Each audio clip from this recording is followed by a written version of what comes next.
Welcome to Civics in a Year, the podcast that makes civic literacy fast, accessible, and surprisingly engaging.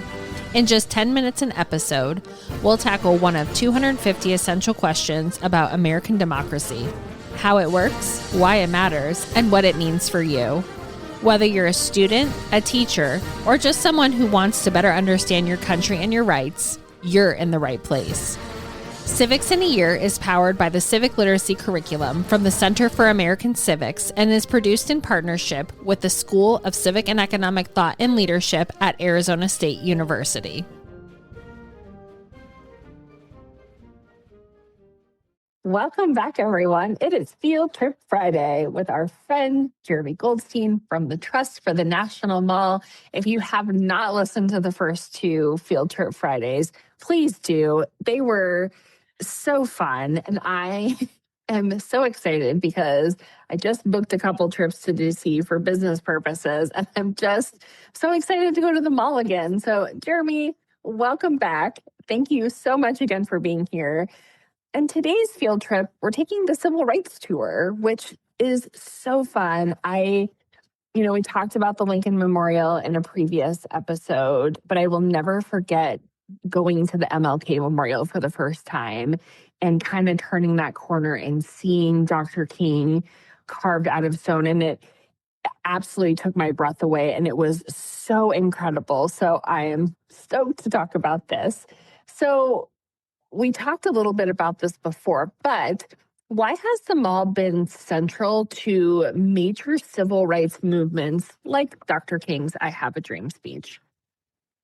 Yeah, again, thank you for having me on. I'm so excited. I'm always excited to talk about the mall. So this civil rights tour that we put together, we have a set of curated tours on the National Mall Gateway, which was recently launched last year. It's gateway.nationalmall.org, little plug there. And if you go into the tours section, you can find a whole set of tours that are walking tours. To tell you a little bit about the feature too as well, you can do a virtual tour from your own home or your classroom. But also there are tour details if you are indeed on the National Mall that includes something called time mapping that we worked with. So we noted that people needed to know how much time it took to get to these places by walking. We did some estimations. We used a little bit of emerging technology like AKA AI and figured out that our tour is about, 1.7 hours. That's the tour duration in order to cover 3 sites, which include the Martin Luther King Jr. Memorial, the Lincoln Memorial, and the Vietnam Veterans Memorial as well, because there's these spaces are included in a lot of things that were of the era. But let's talk a little bit about like that significance that we're talking about for the civil rights in the mall. In the last episode, I talked a little bit about the concept of America's front yard.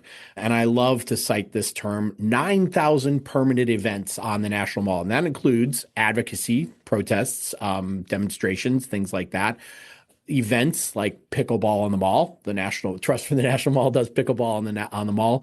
But all of these things are easily accessed by just submitting a very inexpensive permit to have that on there. Now, you do have to follow the regulations and rules of the space. There's reverence to preserve that space as well.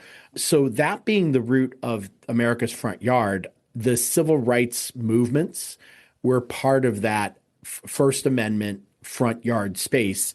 And this is where you go. It's America's largest stage, not just for media coverage, but it is a very large space that holds a lot of people.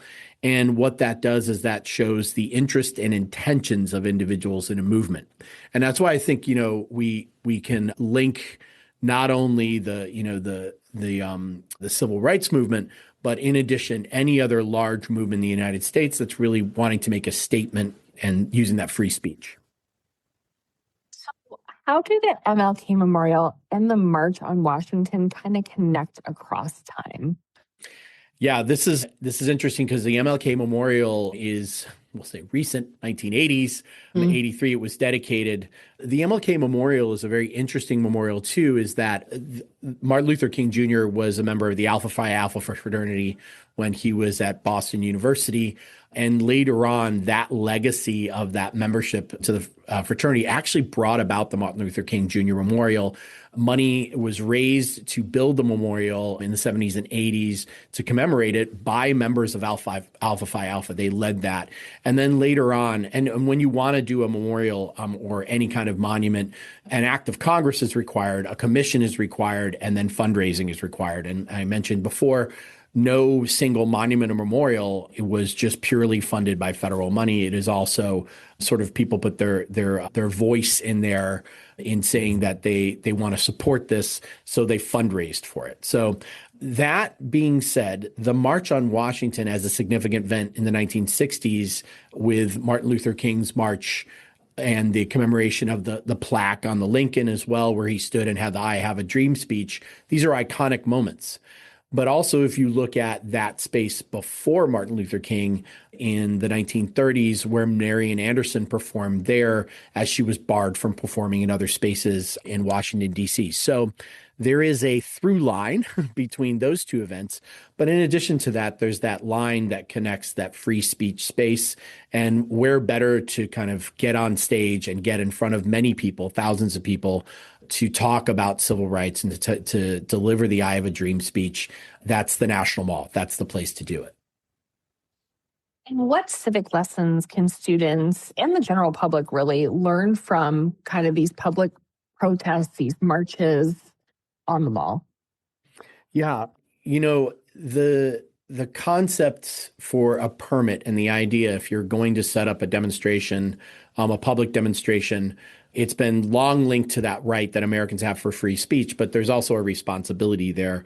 We assume and expect peaceful protest. And that really was the civil rights, movement's foundation, is that this protest is going to be peaceful. And, while that goes awry sometimes, because we are an imperfect republic sometimes, we have this quest towards a more perfect union. Mm-hmm. Sometimes we derail that, and I'm teasing out something in our next episode. But what I really think students can learn is that you have a voice, and it's guaranteed by the Constitution. And peaceful protest is expected. And if you want to petition Capitol Hill or anyone in Congress, you're welcome to do that. If you want to hold a large demonstration, you can get the permits and you can get the people. A demonstration of one person is still a viable option as well. But I think those civic lessons of the Constitution in action is really an important thing to consider. One other thing that I like to kind of add in there is that the March on Washington was for civil rights, but it was also for jobs, and it was also about economic equity. So there were a number of messages in Dr. King's message, and that's get continued on with a lot of the same civil rights action that you see these days. So there was a lot of messaging in that, and it was a large movement. I'll add another resource here for anyone who's interested.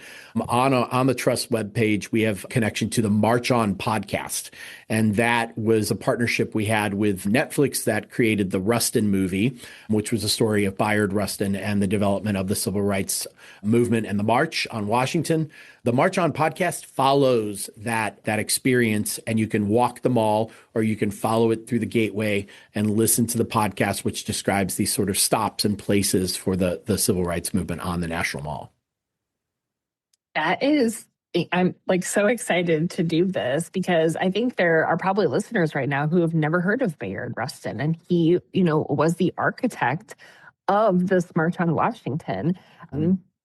So we talk about a more perfect union. I really think that is one of my favorite parts of, the Constitution. How does the mall embody the idea of a more perfect union?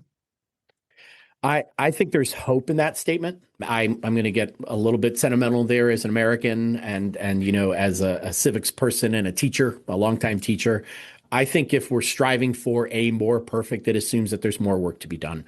Historically, we're talking about this case as something that's in the preamble. It also is a subtle sort of transition from the Articles of Confederation to a stronger central union of people and government in our country. And I think the mall embodies the idea as a gathering place, and B, a center of civic ideas, not just the First Amendment, but all of the monuments and memorials around there represent episodes in U.S. history, episodes in the civil rights movement, and many different concepts and ideas as we strive to be a more perfect union. And again, I mentioned in the last episode, there are no gates, there are no admissions fees. Welcome to the mall. It's always open. If you want to jog there, if you want to tour there, if you're coming from another country to learn about America, it's open. And really that idea is that we want people to come into union and convening in this large front yard, so to speak. I love that. And I actually will be in DC next month. And I think, you talk about this podcast and the civil rights tour. I think that that's what I'm going to do this time, because how fun and how special that this place exists. And there's so much history there. Jeremy, thank you so much. I am so excited to go on our next field trip. Yeah, definitely. I'm looking forward to it. I love talking about the mall, obviously. And thanks for the opportunity. Looking forward to more. Thanks for joining us on another episode of Civics in a Year. If you enjoyed this episode, be sure to subscribe and share it with someone who cares about a constitutional republic as much as you do. For more episodes, resources, and updates, follow us on social media or visit us at civics.asu.edu. Make sure to check out the show notes for any relevant links. Special thanks to the United States Marine Band for their performance of the Stars and Stripes Forever. Let's keep building a stronger constitutional republic, one episode at a time.